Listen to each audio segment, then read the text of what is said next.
গোপাল সিংহ রায় toll প্লাজার কর্মী এবং গতকাল তার সঙ্গেই প্রথম গন্ডগোল বাধে। গোপালবাবু, আপনার থেকে জানতে চাইবো কি হয়েছিল।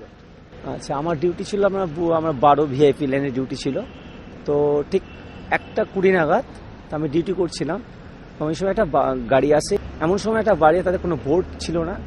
তো আমি জিজ্ঞেস করলাম যে স্যার একটু আপনার ডিপার্টমেন্টে বলতে পারবেন? কোনো রকম নেই। তুই গাড়িটা নামলি কেন?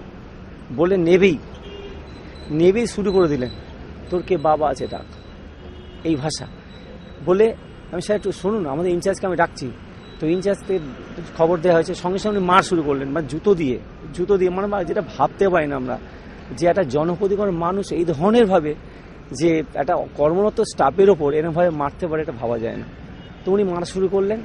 ইভেন আমার যখন ইনচার্জ এসে আমার কাছে পৌঁছলেন, সে ইনচার্জকে পর্যন্ত কানটি ধরে 2 চাপড় মারল, কান ধরে মারলো ওনাকে। এবং শুধু তাই না, যারা ওখানে এসেছিলেন প্রত্যেককেই উনি মেরেছেন। তার একটাই বক্তব্য হচ্ছে, তোর কে বাবা আছে ডাক। হ্যাঁ, ও আচ্ছা, যাক, আমি ওনাকে চিনি না, পরে শুনলাম উনি আবু হায়েস মন্ডল নাকি। যাই হোক, পুলিশ তো এসে ছাড়লেন আমাদেরকে। পুলিশ কি বললো? চলে যেত না? পুলিশ ওনাকে বললেন, দেখুন আপনি মান্যগণ্য ব্যক্তি, স্যার আপনি চলে যান, পরে আমরা দেখছি। না, আমি যাবো না এখান থেকে। তো আমার বক্তব্য হচ্ছে যে আমরা এখানে কর্ম করছি, আমাদের মানে ন্যূনতম যে কর্মটা কি সঠিকভাবে করতে পারবো না? আমরা একটা সাধারণ ওয়ার্কার, হ্যাঁ। তো আমরা একটা জনবোধের মানুষের কাছে ন্যূনতম একটা নৈতিক বোধ আমরা চাই, যে এই ধরনের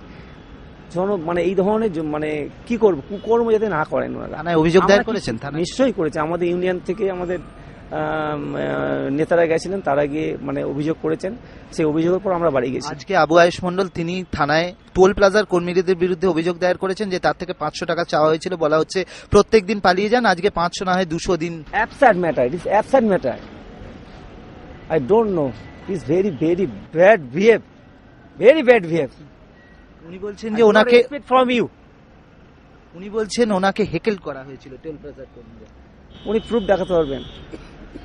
উনি প্রুফ দেখাতে পারবেন? হ্যাঁ, প্রুফ নিশ্চয়ই, প্রুফ আছে, সিসিটিভি। হ্যাঁ নিশ্চয়ই। আর উনি যে বলছেন এটা, তার মানে আপনি বলছেন ঠিক নয়? না, অসম্ভব। টাকা চাওয়া হয়েছিল? অসম্ভব না, কখনোই না। শুধু তাকে একটাই এটা করা হয়েছে, হেল্প করা হয়েছে, যে আমাদের ইনচার্জ আছে। আমাদের কি, আমরা বুথ স্টাফ, আমরা কখনোই ছাড়তে পারি না। যে আমরা যদি ছাড়ি, কোম্পানির লোক আসবে, এসে আমাদের বলবে তুমি কেন ছাড়লে, এই অথরিটি তোমার নেই। আমাদের একটা লিস্ট আছে, সেই লিস্ট অনুযায়ী আমাদের ছাড়া হয়। ওনার গাড়িটা কি লিস্টের অন্তর্ভুক্ত? না। আমরা কি করি, আমরা ছেড়ে দিই, আমরা ছেড়ে দিই। কিন্তু তার সত্ত্বেও উনি কে আমার জানতে হবে তো। উনি বলছেন বিধাননগর পুলিশ নাকি টোল প্লাজায় বলে দিয়েছিল যে ওনার গাড়িটা ছাড়ের আওতাভুক্ত, এরকম কিছু এসেছিল আপনাদের? আমাদের কাছে কিছু সেরকম ভাবে আসেনি।